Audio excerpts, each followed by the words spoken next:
you. It becomes more of a guessing game, mind game. Ooh, so the global presence in favor here for 100 Thieves as they lock in Twisted Fate. Ryoma gets some options in the mid lane as he can now start to tango with top or bottom once they get towards that level 6. And it is a very, very similar strategy to the last game of the regular season where 100 Thieves did defeat Evil Geniuses. They, instead of the Galio, since that's banned away, they used Twisted Fate. Very similar in global pressure. Should be a similar strategy where Ryoma tries to play off of Contractz, off of Ssumday's aggression early. And just like that previous game, they have the very safe Ashe and Tahm Kench bottom lane to try and disengage, try and farm up for later where you can add the arrows and add extra CC to start it off if they're able to get that top side ahead. Meanwhile, for EG, much more kind of well-rounded composition from them. They did fall to FlyQuest when they tried to bring out the Xayah Rakan last time around, but let's see if they can do better this time. As Bang, definitely one of the big hard carries for them later on. I cannot wait to see a 7 versus 6 seed, 6 and 600 Thieves in the last few games versus the 5 and 8 Evil Geniuses in the last few games. Round 1 continues here. And we're about to see 100 Thieves versus Evil Geniuses. That's right. With the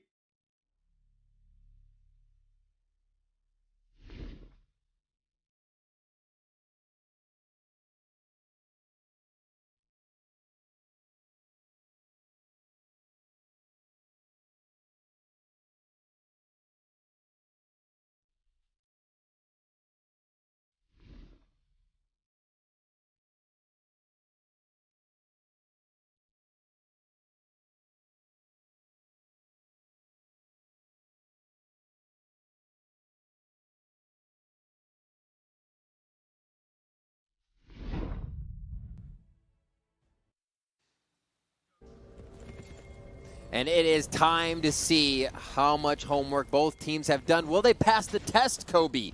A lot of these players have been on teams together. Will that matter? Will it just be the first blood that carries them through the advantage? So many things can happen here in a best-of-5 series.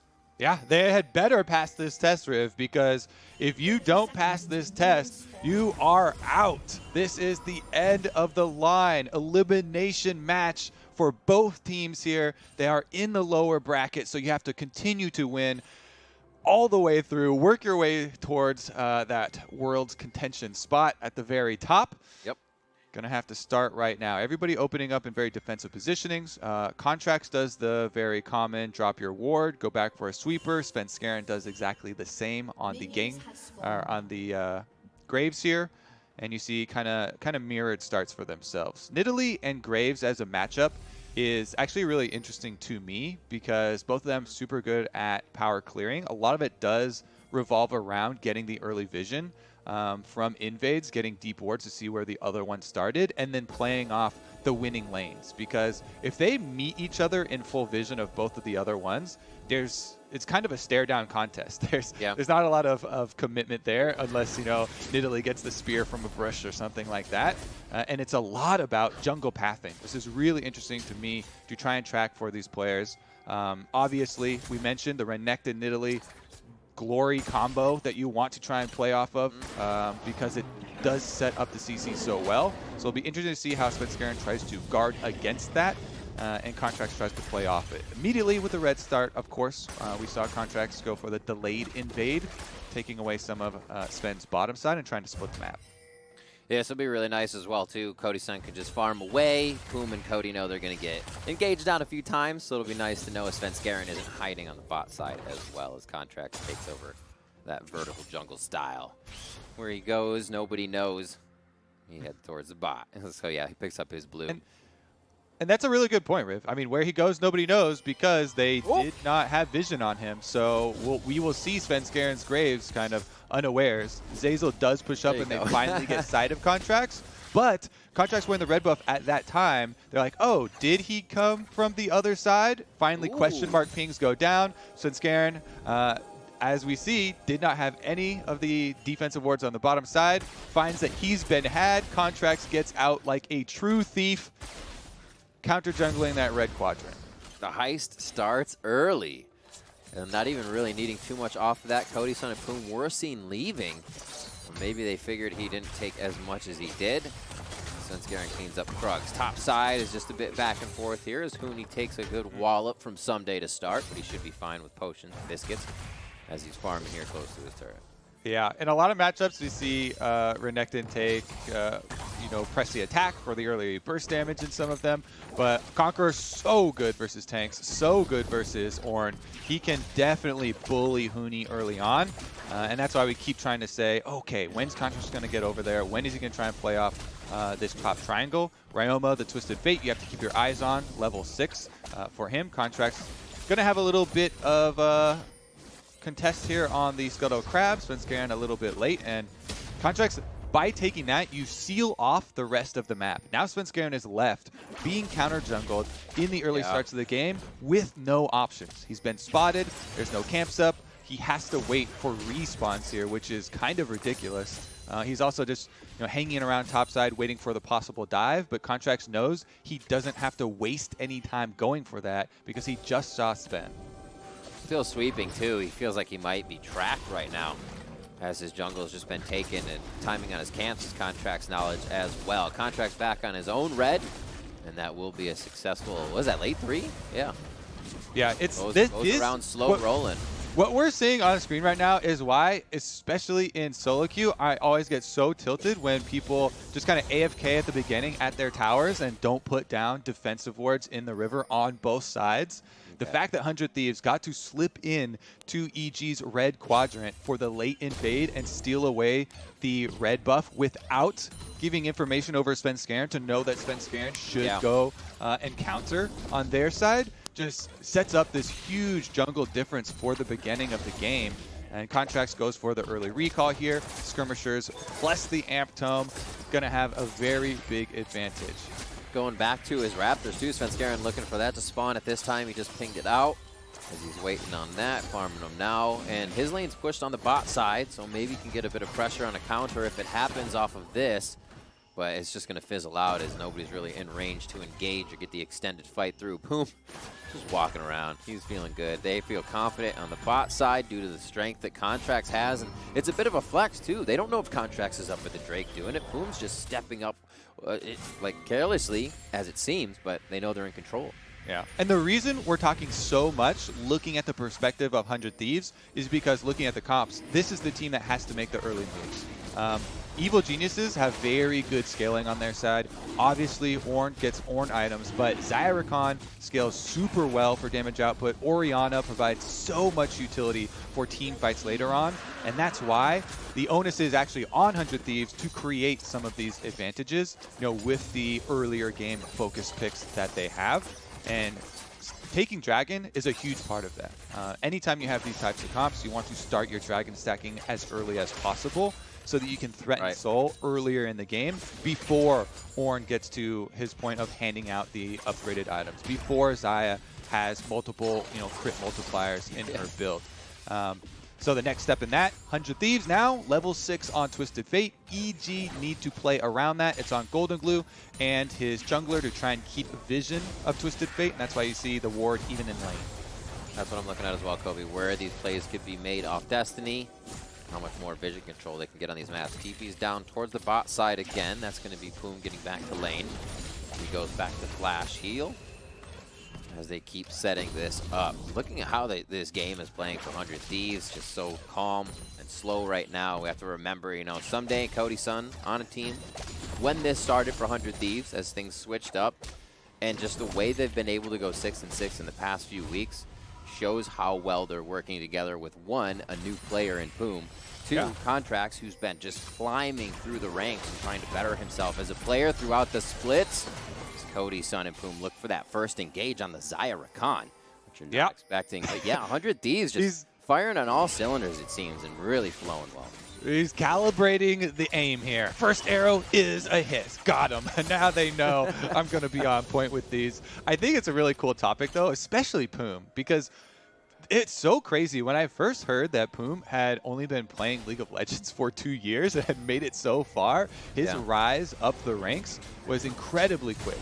That being said, there is so much pressure on him. This is his first best-of-5 series at any level, at amateur, at academy, at LCS. Because his rise was so quick up to the LCS level, he never even got that experience in a competitive best-of-5 at any of the other levels. So there's a lot of pressure on this, in addition to obviously it being an elimination playoff series for them. So definitely going to be hyper-focused on him as a rookie and his performance in this series.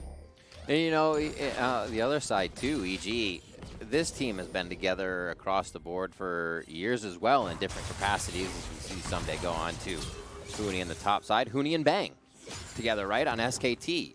At one point, Goldenglue and Zeyzal, and then the summer after that, Svenskeren. So every one of these two guys on EG as well.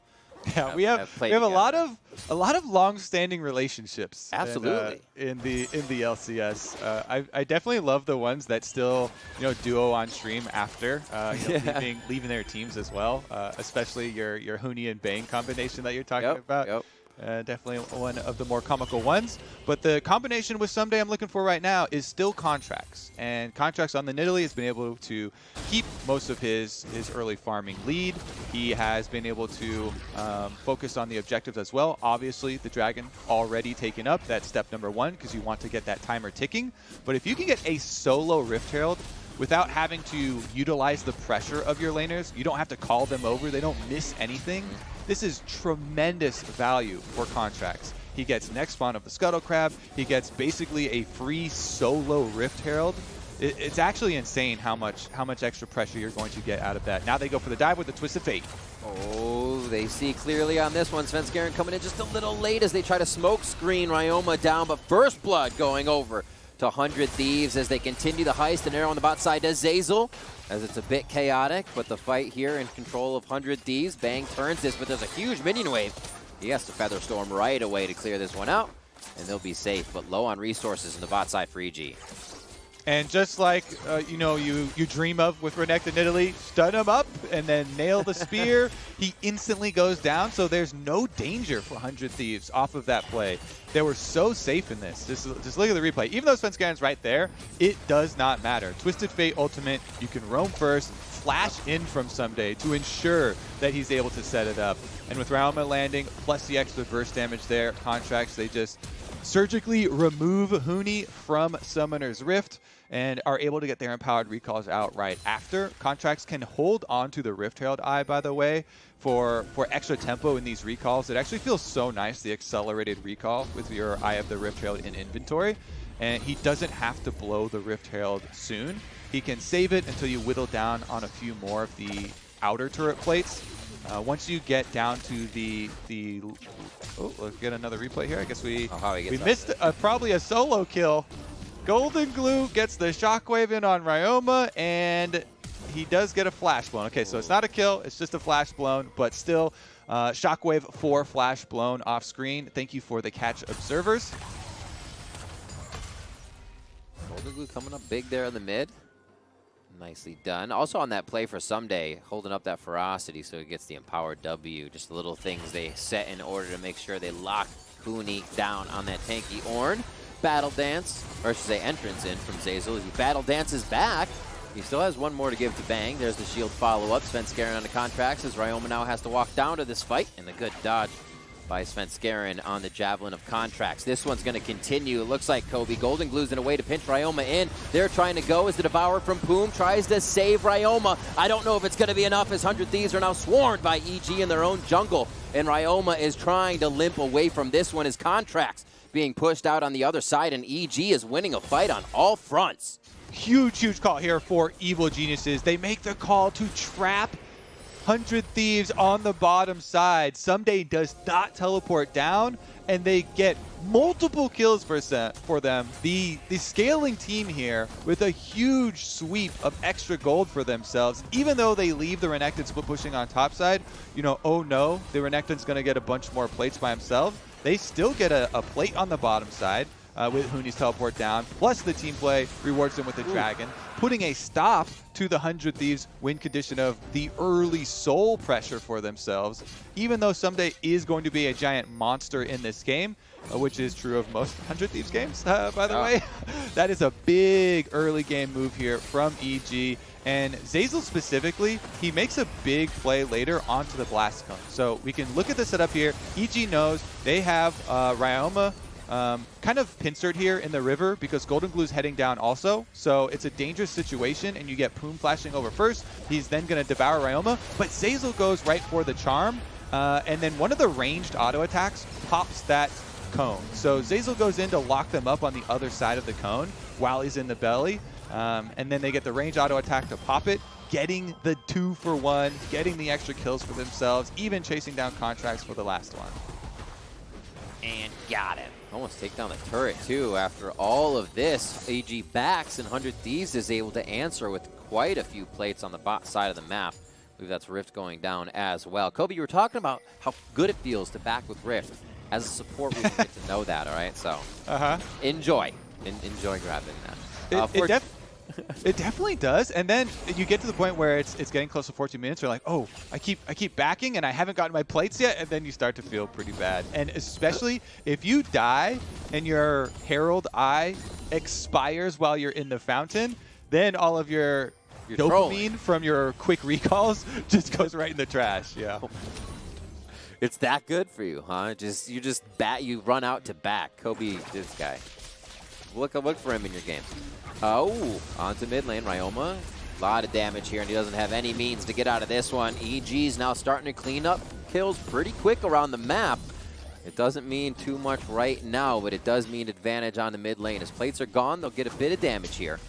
As 100 Thieves still have a chance to set up. They still have that strength, and Ssumday for now a 40 CS lead on the top side, but Huni's not too worried. He's Ornn. He's a tank, and he's completely fine with the way things are going right now. Yeah, you lock in Ornn, you're like, I'm a team player. I'm scaling. Straight from the beginning, I am scaling. This is a Conqueror Renekton. I don't have any business trying to, win 1v1s. His focus is on minions. His focus is on, helping the team, and that's what he did with his teleport down to the bottom side. That was such a big play considering the compositions and the difference here. Now the pressure is actually on 100 Thieves. If Goldenglue can continue to attack this Twisted Fate, attack Ryoma in the mid lane, then it takes away one of the big points where 100 Thieves are trying to use that global to, make those big plays off of strong Ssumday, off of strong Contractz. Oh, almost follow up on that Predator. Can they continue to go on him? Ssumday's going to be able to get out alive here. Svenskeren back in a bit of a tricky spot. It was his own jungle, but 100 Thieves is hungry right now as they try to pick up a kill there. Ever so slowly creeping up to that next Rift Herald as it gets attacked now by the side of 100 Thieves. EG sets up mid lane, and Huni looks like they're going to try to pick up Poome here. Wow, gold card from Ryoma to maybe stop this engage, but it looks like Poome gets knocked up charm, and he is going to be going down. Goldenglue picks that one up, and that's exactly who I kind of wanted to talk about.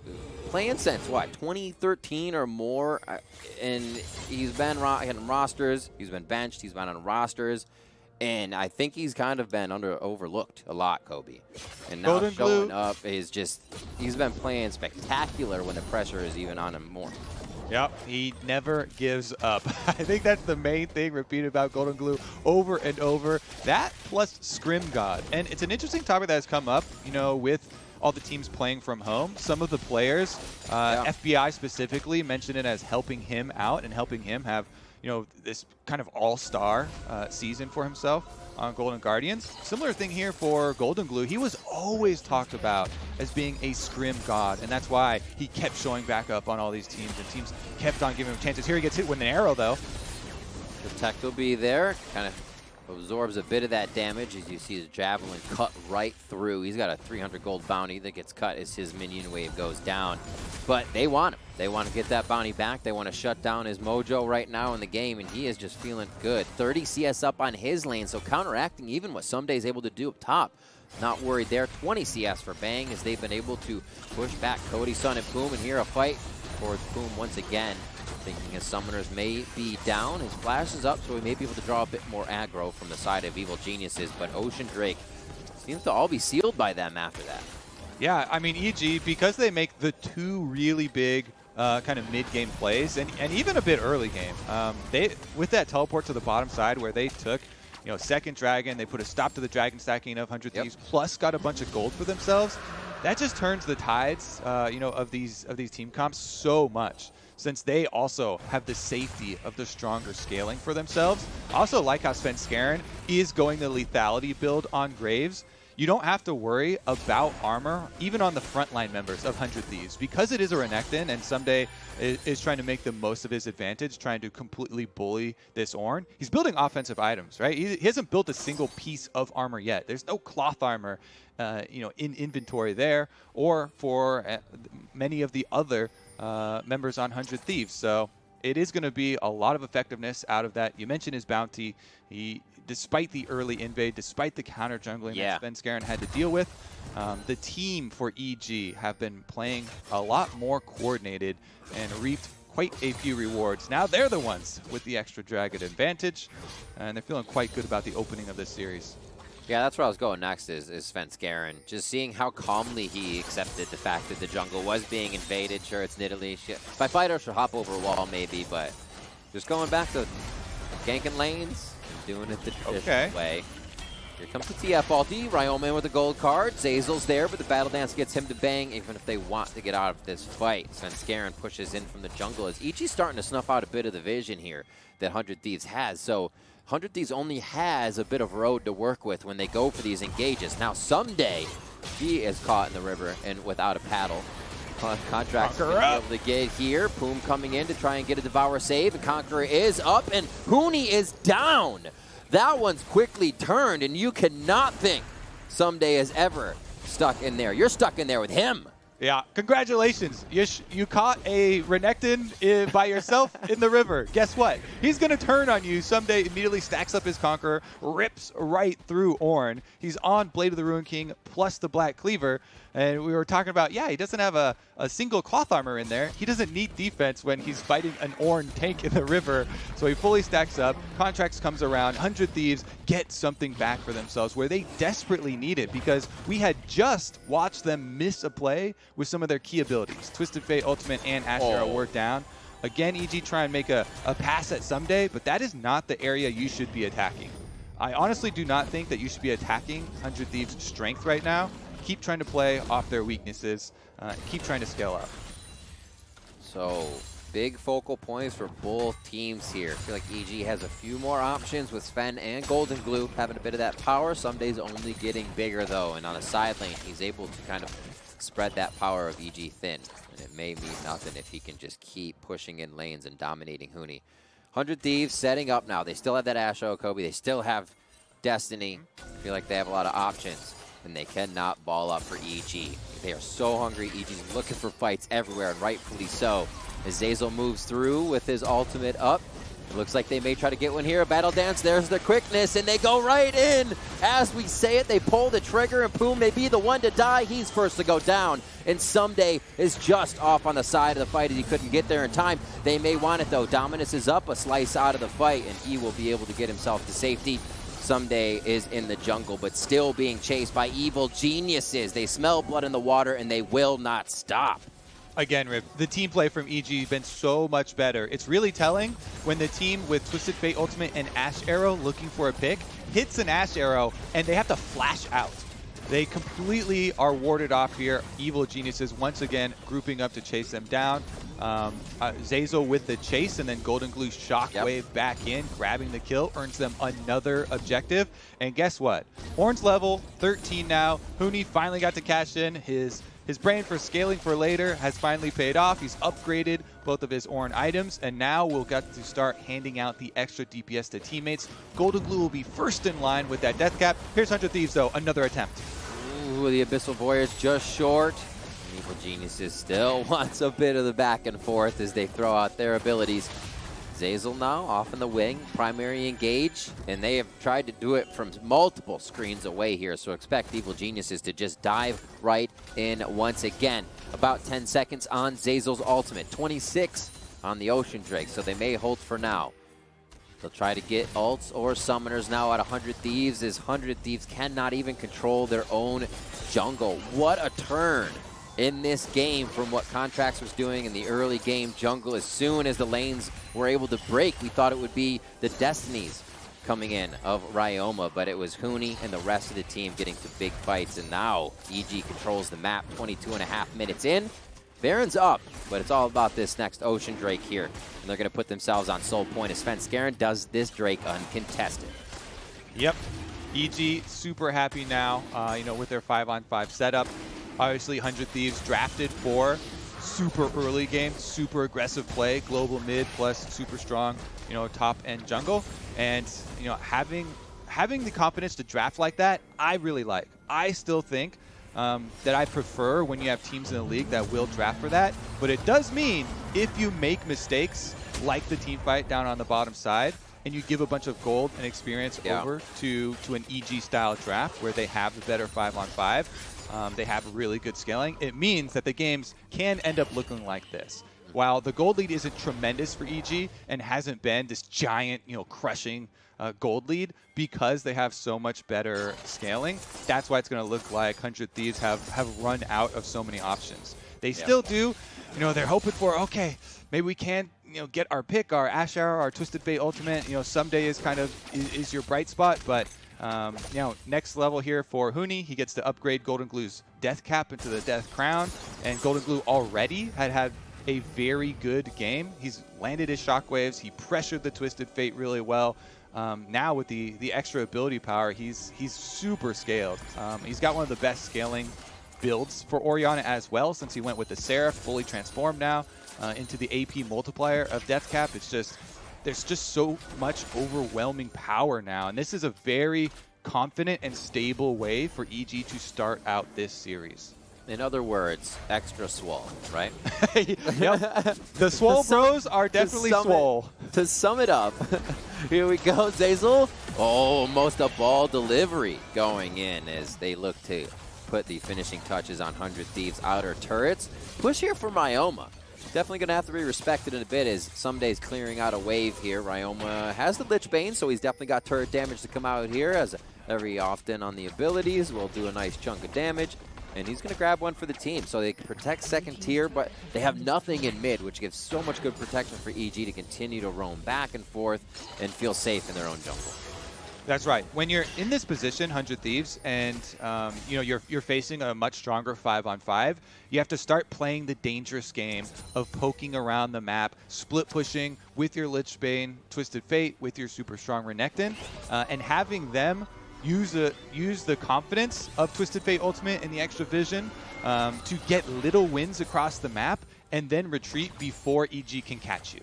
That's one of the big things. Yeah. EG need to start using the Baron to their advantage, try and draw 100 Thieves into a confrontation so they can actually bring together their 5-on-5 and all of this extra power that they've got.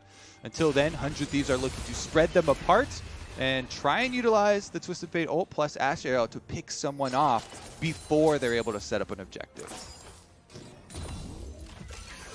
All right, 100 Thieves doing a bit of ward work right now as they threw a few towards bot just to make sure this wouldn't happen. But Zeyzal says thank you very much on Vision Score. Cleans these up. If you find Ssumday on full ferocity, that's not going to feel too bad. Do you ever ping your own vision score for a Rim, or just type letting everybody know, by the way, so I'm up to 73 now, everybody. Highest in the game. So before, no, because zombie wards would just give junglers an unfair advantage because you're in lane with your partner and you're like, well, you have 50, I have 30. I look like a pleb right now, so I'm not even going to ping it. Zombie ward, cheating the stats. Yep. Svenskeren pushing a few off of the jungle right now. Poome and Contractz, that is, as they head back to safety and just clear out whatever resources they have. It seems like they've been in a drought right now for a little bit on the side of 100 Thieves. They were able to grab Infernal, but Ocean Drakes and Cloud sent over to the side of EG. Now there's a bit of a ping on Baron. That's 100 Thieves as they want to get some vision in there so they aren't pressured to look with their full team, or at least one. Yeah, I mean, it really is thematic that 100 Thieves now have to steal stuff off the map, basically. Most of Summoner's Rift is controlled by EG, and it's up to 100 Thieves to try and, get into their territory, steal away little bits of gold, little bits of objectives before EG comes, to catch For the them. master Here they fight. go, looking for another pick. Ooh, good smoke screen there. Svenskeren takes a bit of damage back as Ryoma outplays that. 100 Thieves feels good to step forward on this fight. Ssumday on the push towards bot lane. They are getting it back from Zeyzal. Actually, that's going to be Bang, looking alike. Those Stallions. The teleport is a huge cooldown. Talking about stealing things away, it looked like, oh, that's another attempt for 100 Thieves. They don't get a pick. That doesn't matter if you don't get the pick, since they instantly burn the teleport, and that means 2 towers burned by Ssumday. So they're trying to continue with the split push here. They do get bottom inhibitor opened, but now it's time for a 5-on-5. EG, they've got the Ornn ultimate. Huni just needs to start it for them. This is some of my favorite stuff, Kobe. When a team knows they have to work around their opponent because the fight is better, but 100 Thieves are still forced to the Drake. They're able to take it and stop Soul from Evil Geniuses, but they lose 2. Still, the play is huge. And off the ball, they got the bottom inhibitor turret. EG's looking at Baron, though. Yep, EG super happy with the Baron that they will be able to push with, losing no members. Yeah, they're sad they don't get the Smite fight here. They don't get the Ocean Soul and that overwhelming power. But that's what this setup gives you. You give your opponents a difficult question, okay? You basically have to fight this Ocean Soul fight because that's so much power. You're just going to get run over with it. Now, you either go for the steal, you try and get the extra kills on the outside. They're actually going to chase down a couple of 100 Thieves members, too. Here comes Goldenglue. Red Bull Baron buff powered, and now they're into this fight. Goldenglue with the shockwave onto Poome. He's going to nail one right there. Redemption comes down, saving him home for a little bit longer, but they're still going to be able to chip away at the Frog Man. Poome goes down. Both summoners there are gone from him. Pings down the lane, and Goldenglue and Huni say, we are running this one up here. They do have pings on top. They think 100 Thieves might be pushing back, but they don't have to worry about that right now. Ssumday is going to be seen in mid, and Goldenglue and team are going to feel great about pushing up. Yeah, I mean, Goldenglue is level 18 now. This is absolutely insane. He's got fully upgraded items, multiple multipliers here, and with Baron buff, you just run straight through all of the defenses here for 100 Thieves. This should be EG with the Baron buff, getting the inhibitor. Even probably getting another inhibitor tower, as you already see Huni buffing up the mid lane, trying to get that one in place as well. Strong mid-game to what could be the finish here for Evil Geniuses. Contractz trying to run the show in the beginning, but Svenskeren just seems to say, that's all right, I have a game plan. We are the Evil Geniuses, and there's a method to our Team game, madness. baby, team game. Team game. Live Evil. 502 for Svenskeren. 304 for Goldenglue, and 104, that 300 gold bounty for Bang. The whole team is vibing right now, Kobe, and EG is going to be hanging out here mid to push another wave in. They're not even worried about top. They're trying to go one after the other consecutively, and they got the cannon wave to do it. Goldenglue CS is actually insane right now. 336 at just over 30 minutes. It's past the 10 per minute mark. Goldenglue is a freaking monster. He is the state of farm, if you will. It's getting inhibitor in mid. As they go top, that wave's ready. The ping is there, and God, they're still so strong. Mana's there. Ocean's keeping them a bit topped off. 2 minutes until they even need to go down to the bot side. There's a pink ward there for 100 Thieves, so they'll know if anything's tricky to start. And, pull in. Poome looks like he could be in trouble. Contractz trying to help from the side, but the vision is lost in the jungle, and they're going to start knocking up Ssumday. He's caught between 4 right now, and instantly melts is the one that needs to stay alive for 100 Thieves. He slices, he dices, and he goes down himself. Goldenglue picks up a kill, and so does Svenskeren, and it looks like EG is going to be in the base. 100 Thieves with the final touches on. Yeah, it looked like Ryoma was trying to catch the minions and cut them off for a possible base rush, but the top side is already there, so EG don't have to worry about the mid lane minions. They just go straight top side with the double minion wave here. They will lay waste to the 100 Thieves base. Oh, Kobe, a quick one back and forth in the beginning, but EG comes out swinging even harder here for game one. A huge game from the middle of the map all around, and EG coming together to take this first game of the series against 100 Thieves. Neither one of the Swole Bros